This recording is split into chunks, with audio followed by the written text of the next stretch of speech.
हमारे साथ जुड़े रहने के लिए न्यू न्यूज के YouTube चैनल को सब्सक्राइब कीजिए, साथ ही बेल आइकन को दबाइए न्यू न्यूज की खबरें सबसे पहले देखने के लिए।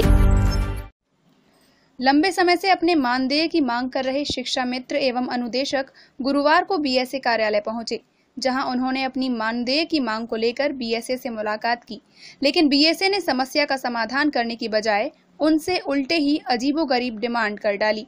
बीएसए ने पहले तो शिक्षा मित्रों को खंड शिक्षा अधिकारी न होने का बहाना बनाकर टालने का प्रयास किया, लेकिन जब शिक्षा मित्रों ने मजबूती से अपना पक्ष रखा तो नवागत बीएसए चंद्रशेखर शिक्षा मित्रों के दबाव में बह गए और उनके सामने उल्टी सीधी बातें करने लग गए। शिक्षा मित्रों ने बताया कि नवागत बीएसए ने उनकी मानदेय संबंधी समस्या का निराकरण करने की बजाय उनसे लखनऊ जाकर मथुरा के लिए खंड शिक्षा अधिकारी लाने की मांग कर डाली।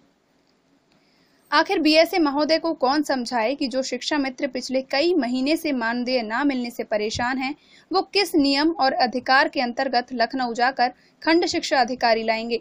खंड शिक्षा अधिकारियों की मांग करना और शिक्षा मित्रों का वेतन निर्गत करना दोनों ही बीएसए के अधिकार क्षेत्र के अंतर्गत आते हैं।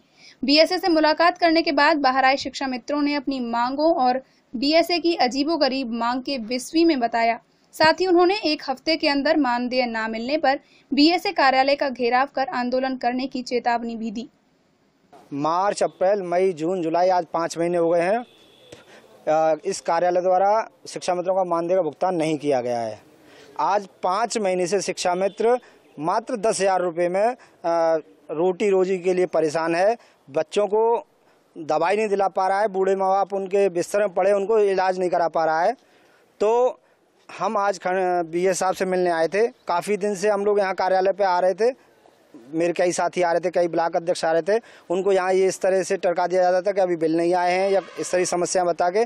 आज हम बीएस साहब से खुद मिले। उन्होंने कहा है कि मेरे पास खंड शिक्षा अधिकारी नहीं है, इसलिए मैं सीधा कह दिया उन्होंने कि मेरे पास खंड शिक्षा अधिकारी नहीं है और जब तक खंड शिक्षा अधिकारी यहाँ आते मैं किसी का वेतन या मानदेय का भुगतान जिले में नहीं करूँगा। तो हमने उनको कई सारे विकल्प सुझाए, कई सारे विकल्प बताए, लेकिन वो मानने को बिल्कुल तैयार नहीं है।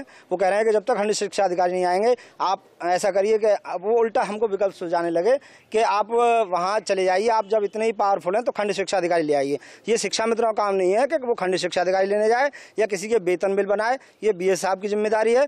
वो लोग कैसे भी करें, वो खुद ऑथेंटिक हों या किसी के जरिए करवाएं। अगर वो यहाँ से चले जाएँ तो बात अलग है, लेकिन वो जब तक यहाँ रहते हैं उनकी ये जिम्मेदारी है कि वो शिक्षा मित्रों का मानदेय का भुगतान कराएं।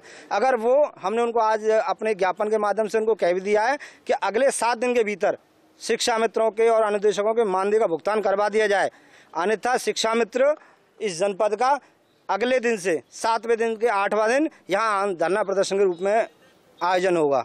और शिक्षा मित्र को जब तक मानदेय का भुगतान नहीं होगा, क्योंकि हम लोग बहुत तंग आ चुके हैं सरकार की गलत नीतियों से, अधिकारियों और कर्मचारियों की गलत नीतियों से काफ़ी पीड़ित हैं। बीएसए साहब की हटनता के आगे हमने अपने कई सुझाव उनको दिए कि वो खंड शिक्षा अधिकारी हमारे जनपद में नहीं है। एक निषेध जारी को बता रहे थे कि वो हैं, तो हमने कहा वो नहीं कर पा रहे तो आप भी अपने विशेष अधिकार का प्रयोग करते हुए शिक्षा मित्रों को मानदेय दिलाया जाए। देखो, मार्च, अप्रैल और मई 3 महीने से मानदेय नहीं मिला है। जून का मानदेय हमको मिलता नहीं है, आधी जुलाई भी निकल गई है। जबकि इतनी परेशानी है शिक्षा मित्रों के सामने, किसी के बाप बीमार है, जुलाई में बच्चों का एडमिशन भी होता है, ड्रेस भी आती है, बहुत सारे खर्चे ऐसे हैं जिनको शिक्षा मित्र सहन नहीं कर पा रहा है।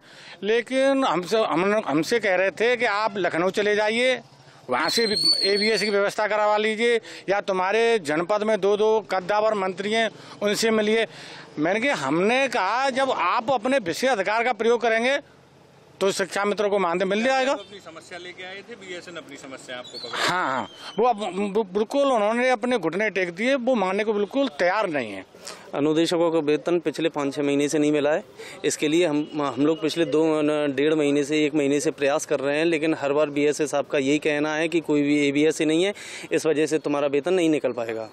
बाबू से भी बात की, एओ साहब से भी बात की थी। एओ साहब ने हमें आश्वासन दिया था कि तुम्हारा 1-2 दिन में निकाल दिया जाएगा, लेकिन वो वो भी अब यहाँ से अपने ऑफिस में नहीं है, वो भी कहीं मीटिंग के लिए चले गए। क्या माना है बीएसए की वजह से ही अटक रहा है वेतन आपका? जहाँ तक मैं समझता हूँ कि जो जिले का मेन अधिकारी है, जब वही जिम्मेदारी नहीं लेगा तो वेतन अटकेगा। अगर एबीएसए नहीं है तो बीएसए साहब को जिम्मेदारी ये लेनी पड़ेगी, और जब तक बीएसए साहब जिम्मेदारी नहीं लेंगे, बीएसए साहब का कहना है कि जार साहब जो एबीएसए हैं उनको जिम्मेदारी सौंप दी गई है। आप मेन अधिकारी हैं, आप भी तो अपनी जिम्मेदारी समझिए।